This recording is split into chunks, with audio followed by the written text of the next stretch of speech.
अष्ट संत श्री प्रमुख सागर सा ज्ञानी ना संसार में। अमृतदायी ज्ञान है इनके प्रवचनों के सार में। पुष्प दंत महाराज के शिष्य हैं, ज्ञान उन्हीं से पाया है। प्रतिमूर्त है अपने गुरु की, वो ही ओज समाया है। जग कल्याण की कुंजी इनके धर्म ज्ञान भंडार में। अमृतदायी ज्ञान है इनके प्रवचनों के सार में। अहिंसा तीर्थ के हैं ये प्रणेता, असम राज्य के राजद थी। आत्मानुशासन से कल्याण की सिखलाए जग को युक्ति। जिन वाणी चैनल कहे गुरुवर प्रभुवर हैं साकार में। अमृतदायी ज्ञान है इनके प्रवचनों के सार में। इस कार्यक्रम के पुण्याजक हैं शादी की 50वीं सालगिरह के उपलक्ष्य में श्रीमान ओम प्रकाश प्रभा देवी सेठी, श्रीमान संदीप सविता देवी सेठी, श्रीमान सचिन अमिता यशस्वी लहर अवयुक्त अव्यान एवं समस्त सेठी परिवार गुवाहाटी बेंगलोर।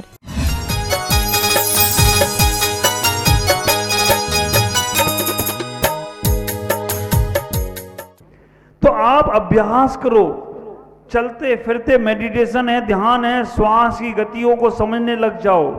ख्याल करके रखना, ये श्वास की गति से ही तुम्हारी जिंदगी है। ये श्वास है तो तुम्हारा जीवन है, अगर श्वास नहीं है तो जीवन। आती हुई श्वास तुम्हारी जिंदगी है और जाती हुई श्वास तुम्हारी मृत्यु का संदेश देती है। ख्याल करो, हम अपनी इन श्वासों को, इनको बोला आयु के निषेक। अगर हम इन श्वासों पर अपना कंट्रोल करते हैं, मेडिटेशन करते हैं, ध्यान करते हैं, कहते हैं एक नॉर्मल आदमी की 1 मिनट में 15 बार श्वास आती है जाती है। देखना आप, नॉर्मल आदमी की 1 मिनट में 15 बार श्वास आती है और जाती है।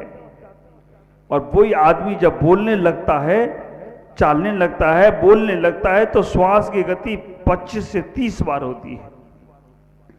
वही आदमी जब चलने लगता है तो उस आदमी की गति 40 बार हो जाती है। वही आदमी जब भोजन करता है, भोजन के समय श्वास की गति 50 बार हो जाती है। वही आदमी जब क्रोध करता है, उसकी श्वासों की गति 60 बार हो जाती है। और वही आदमी जब कामना वासनाओं में डूबता है तो उसकी श्वासों की गति 70 से 80 बार होती है। ख्याल करना, तुम्हारे पास तुम्हारी धरोहर थी, 15 श्वासें नॉर्मल निकलती थी, लेकिन तुमने बोल बोलकर श्वासों की गति बढ़ा दी। हमारे ऋषि और मुनियों की आयु क्यों ज्यादा होती है? अधिकांश वो मौन रहते हैं, अधिकांश ध्यान में रहते हैं, अधिकांश वो अपनी साधना में रहते हैं, इसलिए उनकी आयु बढ़ जाती है। और एक बार भोजन करने के बाद भी वो हमेशा तरोताजा रहते हैं। और आप बार बार खाते हो, श्वासों की गतियां बढ़ा नहीं रही हो, कम कर रहे हो। ख्याल करो, आपके पास कोई 15 वस्तु हैं, अब उन 15 वस्तु को आप चाहो तो एक झटके में भी खत्म कर सकते हो, और चाहो तो उनको संभाल के रखो तो वो आपके पास आपकी सेव रहेगा और हमेशा काम में आएगा। ख्याल करना। अब हमें इन सांसों की गति को आपने कभी विचार किया, कभी सोचा कि आदमी जो जीवन जीता है, कुत्ते की अगर उम्र देखो तो 20 साल है, सबसे जल्दी सांस लेता है कुत्ता, हाँफते ही रहता, जैसे भी तो 20 साल में निपट जाता है। घोड़े की उम्र देखो तो 40 साल है, कभी वो भी चलता है, दौड़ता है तो श्वास लेता है, थोड़ी तेज लेता है। उससे ऊपर अगर देखने का प्रयास करें तो आदमी की उम्र 120 साल तक की है, क्योंकि वो आराम से साधना करके जीता है। सांप की उम्र देखें तो 200 साल है, कछुए की उम्र देखें तो 300 साल है। क्यों? बहुत मंद गति से श्वास लेते हैं। आयु के निषेक झड़ने के बाद फिर तुम्हें कोई बचाने वाला नहीं है। मंत्र तंत्र हो मर होई, मरते न बचावे। आपको अगर अपनी ऊर्जाओं को बचाना है, नमोकार मंत्र का एक साधन लेकर आप अपने जीवन की ऊर्जाओं को बचाएं। आप 1 मिनट में 10 श्वास लें और छोड़ें। 1 मिनट में 5 श्वास लें और छोड़ें। जब भी कभी आप खाली बैठे हो, मंदिर में आ गए, घड़ी रखो अपने सामने, 1 मिनट में हम श्वास लेंगे, दीर्घ श्वास लेंगे, रोकेंगे और छोड़ेंगे। आचार्यों ने कहा है इसको, ज्ञानानंद ग्रंथ में आचार्य सुखचंद महाराज कहते हैं कि ये ध्यान की जो प्रक्रिया है, रेचक, पूरक और कुंभक, ख्याल करना। हम परिसर में कराते हैं मेडिटेशन, आखिरी जहां पर भी होता है कराने का प्रयास करते, बहुत आनंद आता है। वो चीजें आपको सीखने को मिल रही हैं जितना घर में बैठ के भी कर सकते हो। तो रेचक, पूरक और कुंभक, ऐसा ध्यान हम जब श्वास लें, आप विचार करके रखना। पूरक, श्वास को रोकें। कुंभक, बाह्य कुंभक और अंतर कुंभक। बाह्य कुंभक का मतलब है श्वास छोड़कर पेट को हमने अंदर किया, ये बाह्य कुंभक है, और श्वास को अंदर लेकर रोका, ये अंतर कुंभक है। कुंभक का मतलब कुंभ के समान हमारा पेट होना चाहिए। आप विचार करना, जितना कम श्वासों पर आप वजन देंगे, अभ्यास करें, बैठ जाएं ध्यान करने के लिए। 1 मिनट में 5 बार श्वास लेंगे और छोड़ेंगे, नमोकार बंद के सांस करें।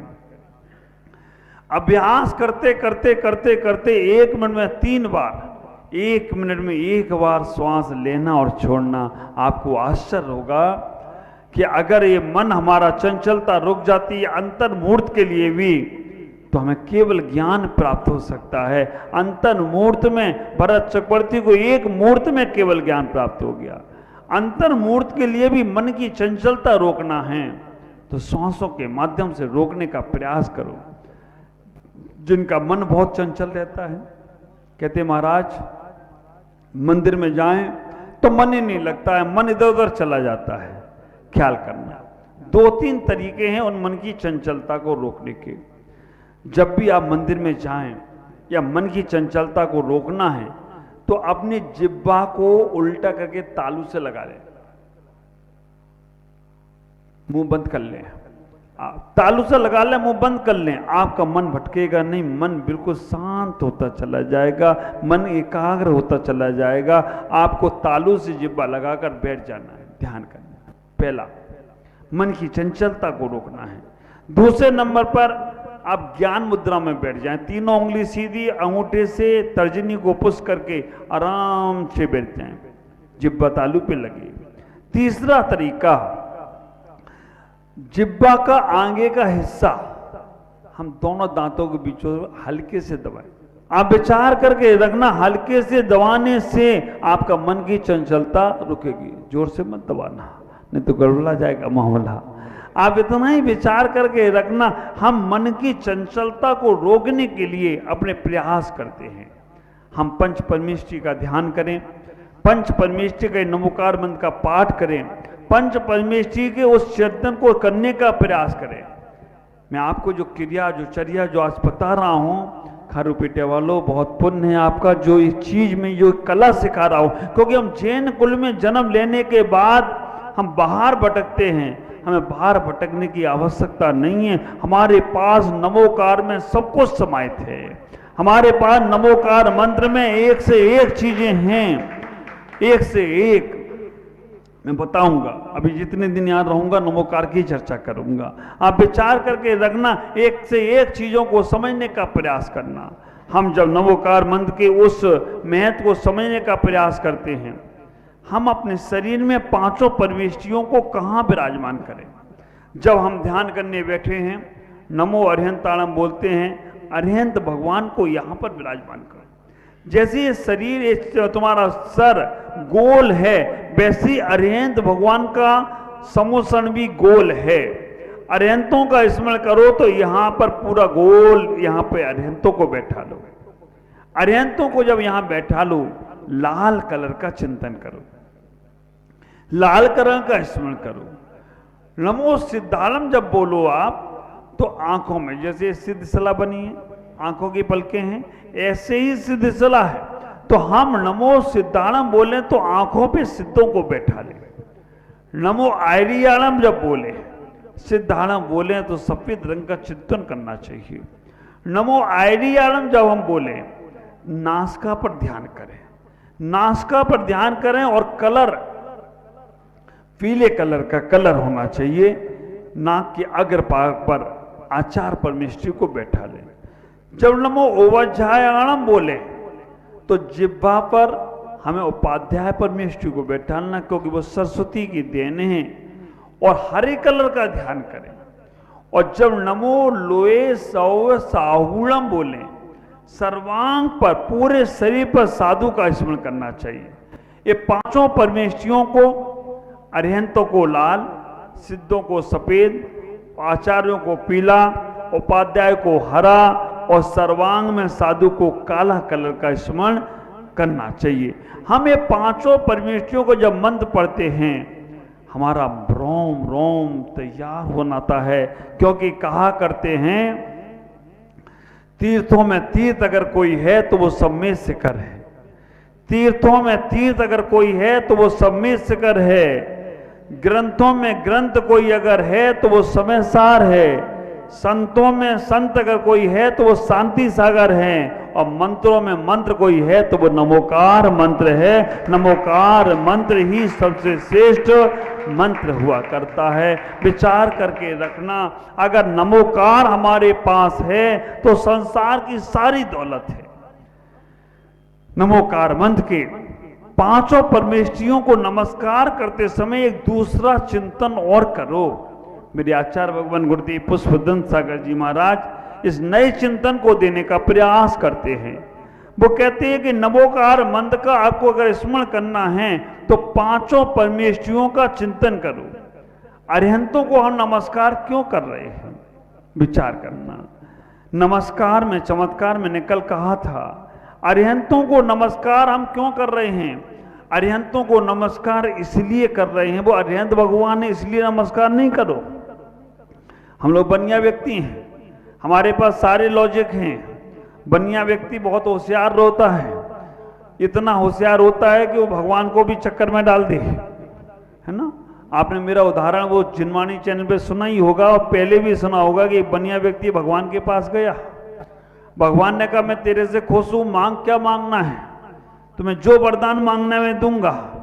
उसने कहा मैं घर में पूछ के बताऊंगा।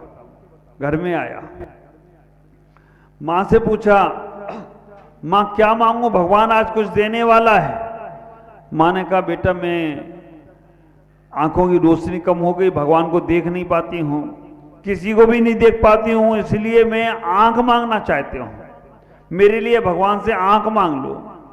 पिता के पास गया तो पिता ने कहा बेटा मेरे पैर के घुटने खराब हो गए, अब मैं दौड़ नहीं पाता हूं, चल नहीं पाता हूं, मंदिर नहीं जा पाता हूं, भगवान से मांगना है तो मेरे लिए पैर मांग ले, घुटना मांग ले। पत्नी के पास गया, पत्नी का शादी को 10 साल हो गए, अभी कोई तक मां कहने वाला नहीं मिला। हमारे लिए भगवान से मांगना है तो बेटा मांग लो और कुछ नहीं चाहिए। और उस आदमी को खुद धन की दौलत की आवश्यकता थी। विचार करके रखना, भगवान के पास गया, भगवान से कहा भगवान मैं आप मांगना चाहता हूं, मांगो। भगवान ने कहा मांगो लेकिन मैं एक ही वरदान दूंगा। आप विचार करके रखना, मांगना है तो मांगो लेकिन मैं एक ही वरदान दूंगा, किसी को मांग लो। उसने कहा मां के लिए आंख मांग लूंगा तो मां देख सकती है, लेकिन पिता नाराज हो जाएंगे। पिता के लिए पैर मांग लो तो पिता चल सकते हैं, लेकिन मां नाराज हो जाएगी। पत्नी के लिए बच्चा मांग लो तो पत्नी तो खुश हो जाएगी, बाकी दो नाराज हो जाएंगी।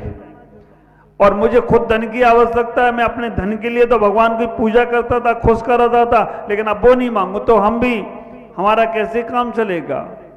लेकिन उसने बनिया बुद्धि लगाई, बनिया बुद्धि लगाई। आप विचार करके रखना, उसने कहा भगवान हाँ एक ही वरदान दो हमें। मालूम क्या मांगा?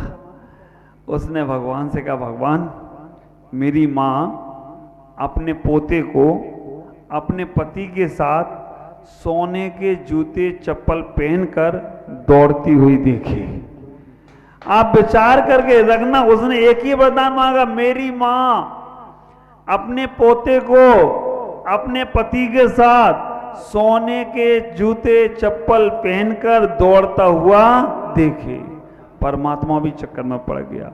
मां देखे तो आंखों आंखें आएगी, पोता को देखे तो पत्नी को बेटा होगा तभी पोता होगा। पति के साथ दौड़ता हुआ देखे तो पति के घुटने ठीक होंगे तभी दौड़ पाएंगे। और सोने के जूते चप्पल पहनकर देखे तो सोने के जूते चप्पल होंगे तो उसकी क्या कमी होगी। परमात्मा ने कहा ये मानव तो वास्तव में हमें भी लगा गए। संवत्सर में भगवान की दिव्य देशना करती है, इसलिए हम अरिहंतों को नमस्कार कर रहे हैं। अरिहंत भगवान ने हमें मार्ग बताया है।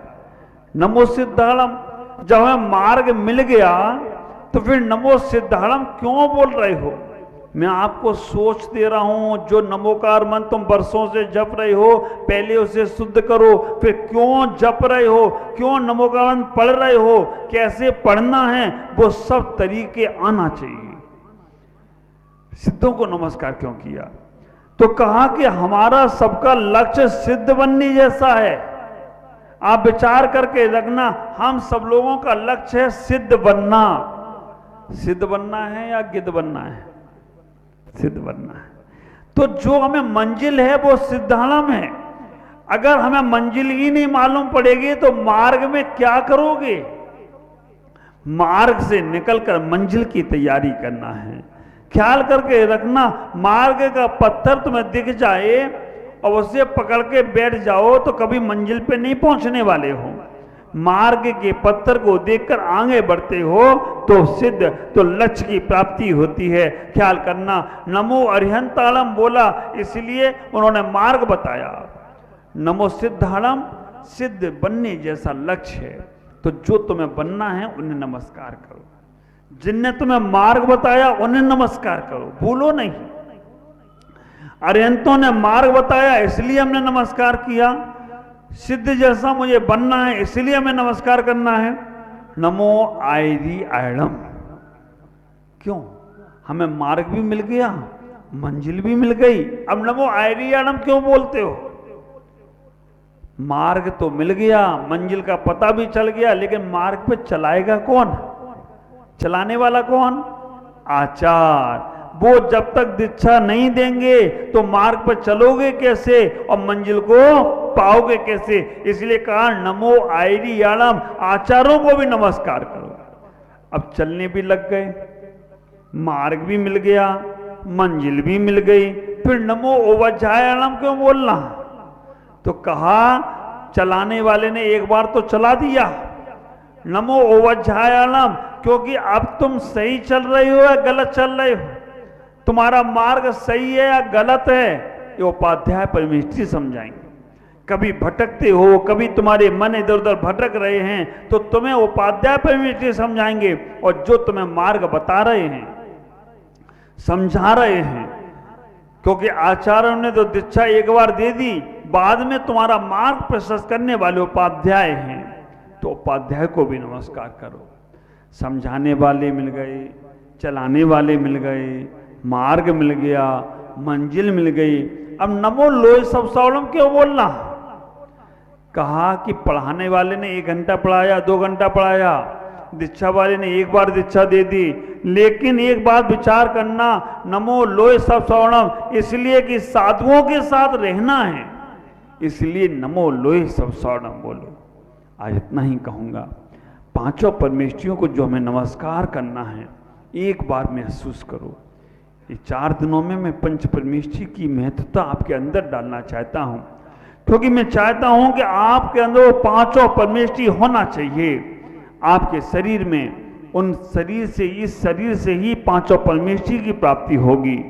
देवताओं के शरीर से नहीं, नारकियों के शरीर से नहीं, सांसारिक शरीरों से नहीं, इन पंच परमेष्ठी के शरीर आपके इन शरीरों से प्राप्त हो। शेष चर्चा कल करेंगे। आज इतना ही। ओम नमः। जय गुरुदेव।